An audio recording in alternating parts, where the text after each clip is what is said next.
You're probably wondering why I have a picture of a cute robot, a picture of this beautiful man telling you to love yourself, and a picture of Japan. These three pictures aren't just random. These three pictures symbolize a classic Japanese album and the topic of today's classic review, HALCALI's third studio album, Cyborg Oretachi. Now, HALCALI is a Japanese pop slash hip hop female rap duo that started around 2002 and ended in the early 2010s. The last time they were active was 2012, and they only released 5 studio albums. But even though their run was really short, lasting only about 10 years, they have become one of my favorite Japanese artists of all time. Their consistently great discography leads me to love every single project of theirs, but this third album in particular is my favorite album just because of all the feelings that it evokes in me.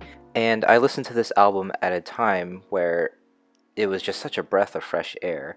This 2007 album doesn't really stray away from the HALCALI formula that they had previously set in their 2 prior albums, but this one stands out in particular because of all of the beautiful, pretty hooks that are sung and also all of the meaning that is put into the rap verses. An example of that is immediately shown off with the first track, Do the Hammer, where very emotionally uplifting verses are rapped, and the hook is sung so prettily with just such good, emotionally spirit-raising lyrics. Now, admittedly, I do find myself skipping at least 1 or 2 tracks on this album.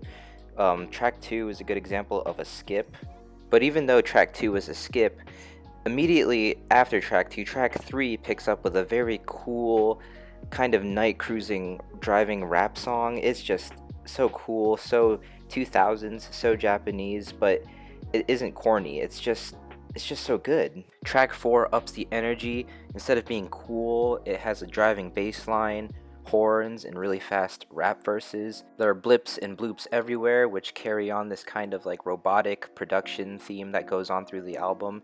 Track 5 is like a sunny spring day, taking a stroll and feeling the breeze in your hair and falling in love with just everything. It's just such a beautiful, sentimental feeling track.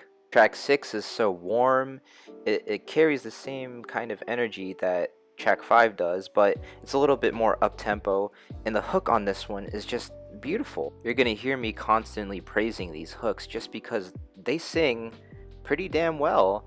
You know, they're not just rappers, they actually have some voices. Track 7 might be a skip, but this one carries out the theme well, and honestly isn't too bad. It kind of brings back this like 80s vibe of talk box pop music. Now track 8 is just, imagine being at a midnight car meet in Japan with all these hot cars and DJs, and you got the girls and you got the dudes wearing Bape and baggy jeans. This is what that vibe is, and it's just so good, so cool, just so swag.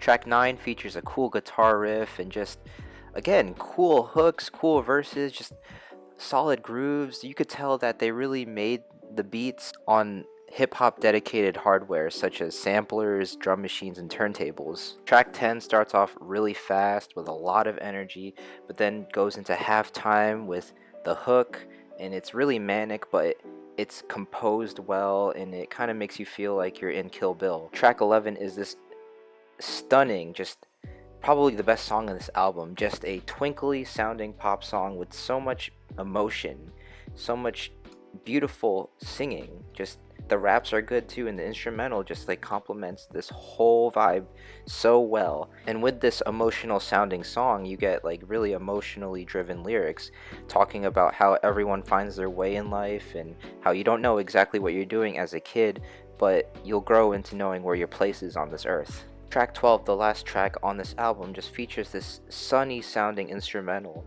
So sunny, so bright, screams optimism, and the lyrical matter is so emotionally uplifting. It talks about how, even though you're down, you might be down in the dumps, you could always bounce back. When I first listened to this album, I already knew that this would be one of my favorite Japanese albums of all time, and I still continue to believe that to this day. I listened to this not too long ago, but since then I had listened to a lot of Japanese music, and this one still stays at the top of my list. This has been Classic Media Reviews 1. See you later.